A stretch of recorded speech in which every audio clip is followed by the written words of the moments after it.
नमस्कार. मध्ये मी प्रतिभा विवेक पिवलकर आज सोलापूर येथील सिद्धेश्वराच्या मंदिरात आली आहे. आम्ही एका ट्रिप मध्ये अक्कलकोट आणि गाणगापूर करून सोलापूरला आलो. सोलापूरचं दैवत सिद्धेश्वराचं दर्शन घेतलं आणि रात्री सिद्धेश्वर एक्सप्रेसनी डोंबिवलीला परत आलो. सोलापूर जाणाऱ्या ट्रेनचं नाव सुद्धा सिद्धेश्वर एक्सप्रेस आहे. सोलापूर शहर, उत्तम रस्ते, सुंदर घरं, प्रशस्त असं शहर वाटलं. सोलापुरात सिद्धेश्वराचं दर्शन घ्यायलाच हवं.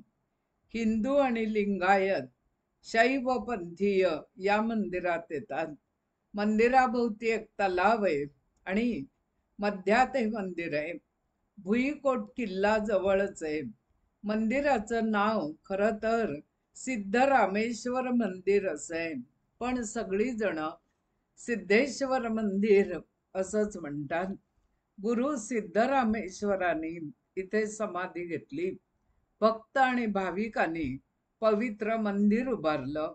मुख्य मंदिर परिसरात एक गर्भगृह आहे. त्यात सिद्धरामेश्वरांची मूर्ती आहे आणि बाकीच्या आवारात 68 शिवलिंग स्थापित केलेली आहेत. शिवलिंगांची स्थापना गुरु सिद्धरामेश्वरांनीच केली. प्रथम गणेशाचं दर्शन घ्यायचं. अमृतलिंग मंदिरात चांदीचा मुलामा दिलेला खूप मोठा नंदी आहे. तिथे दर्शन घेऊन विठ्ठल रुक्मिणीचं दर्शन घ्यायचं.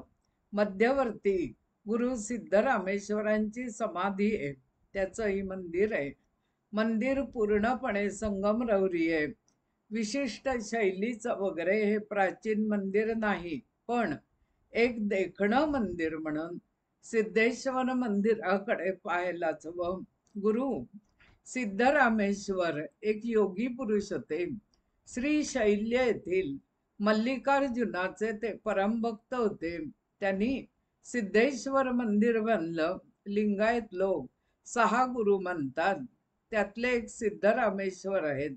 सोलापूर समृद्ध होत गेलं ते या सिद्धरामेश्वरांच्या वास्तव्यामुळे.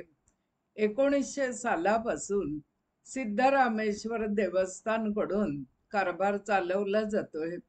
मकर संक्रांतीच्या आसपास 3 दिवस इथे मोठा उत्सव असतो. मंदिरातली गड्डा यात्रा असं म्हणतात.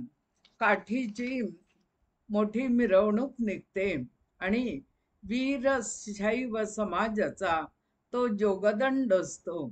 राम सिद्धेश्वरांच्या हातातला हा जोगदंड उत्तर कसबा येथील शिवानंद हिरे हब्बू स्वामी यांच्या वाड्यातून शुक्रवार पेठेत शेठेवाड्यात घेऊन येतात आणि तिथे जोगदंडाची पूजा होते. पूजा झाली की यात्रेला सुरुवात होते. गड्डा यात्रा ही जगातली एक सुंदर यात्रा मानली जाते. यासाठी वापरण्यात येणाऱ्या काठ्या या बांबूच्या असतात. त्यांना तेल मॉलिश करून त्या लवचिक केलेल्या असतात. काठीवर गड्डा ठेवून तो सजवतात आणि अशा काठ्यांची मिरवणूक सुरू होते. कोल्हापूर, कर्नाटक, सोलापूर इथून अनेक भाविक येतात. जत्रेतली दुकानं लागतात, प्रसादाची दुकानं लागतात. या काळात सिद्धरामेश्वरांच्या नावानं घरोघरी दिवा लावतात. सोलापूरचे नाव पूर्वी सोन्नलिंग असं होतं. सिद्धरामेश्वरांचा इथला निवास 12व्या शतकातला. ते एक समाज सुधारक होते. त्यांनी त्या काळी सामूहिक विवाहांची सुरुवात केली. मोठा मंडप घालायचा आणि एकत्र लग्न लावली तर खर्च कमी होतो. जेवणावळ एकच ठेवायची. त्या काळचे त्यांचे विचार आज सुद्धा अनुकरणीय आहेत. तलाव निर्मितीचे ते पुरस्कर्ते होते. त्यांनी संजीवन समाधी सोलापूरला घेतली आणि सोलापूरकरांनी त्याचं दैवतीकरण करून एवढं भव्य मंदिर उभारलं. सोलापूर वासियांचं सिद्धरामेश्वर हेच कुलदैवत झालं. रोज दर्शन, पूजा, प्रसाद लोक घेऊ लागले.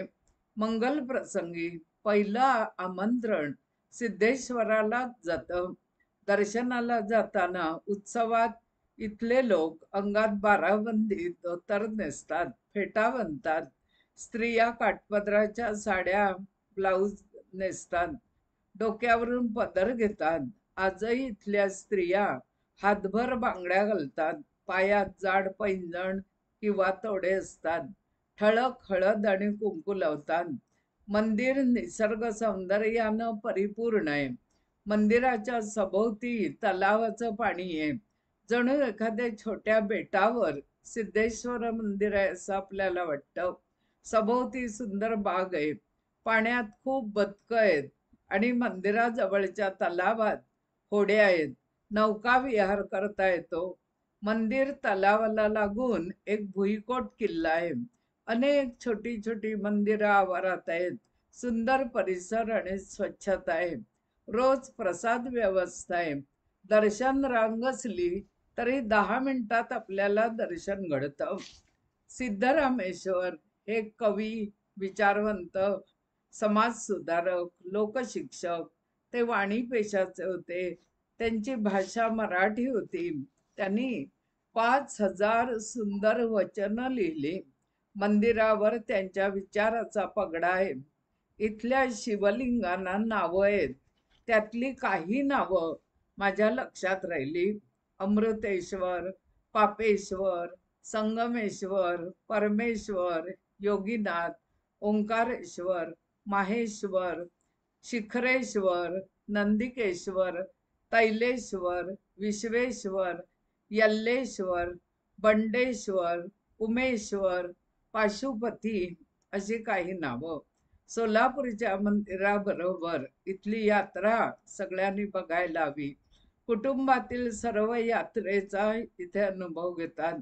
उंचच उंच पाळणे लागतात. मिरर शो असतो. बाईक चालवून मौत का कुवा अनुभवतात. गड्डा टोप्या इथे विकत मिळतात. धनुष्यबाण आणि टोरा हे खेळ सुद्धा असतात. सोलापुरी चादरी, टॉवेल यांची खरेदी होते. घरोघर रोज वापरायला सोलापुरी चादरीच असतात. सोलापुरी शेंगदाणा चटणी प्रसिद्ध आहे. इथला आल्याचा चहा, चटकदार झणझणीत जेवण, ज्वारी बाजरीच्या मोठ्या भाकऱ्या किंवा पोळ्या सुद्धा तवाभर मोठ्या असतात. शेंगदाणे आणि शेंगदाणा गुळ पोळी इथे खास असते. लाडू, करंजी, चकली, अनरसा कोणताही पदार्थ अगदी घसघशीत करण्याचा इथला रिवाज आहे. नाजूक साजूक बारीक मिनी पदार्थ इथे दिसत नाही. सोलापुरी पोशाख, सोलापुरी पदार्थ, सोलापुरी ठसकेबाज भाषा आणि सिद्धेश्वराचं दर्शन घेऊया आणि म्हणूया, शूलपाशदंड पाणिमादिकारणं श्यामकायमादिदेव अक्षरं निरामयं भिन्न विक्रमं प्रभु विचित्रतांडवं प्रियं काशिकापुरानिधि सिद्धेश्वर भैरवं भजे. ओम नमः शिवाय. ओम हरिहराय नमः. धन्यवाद.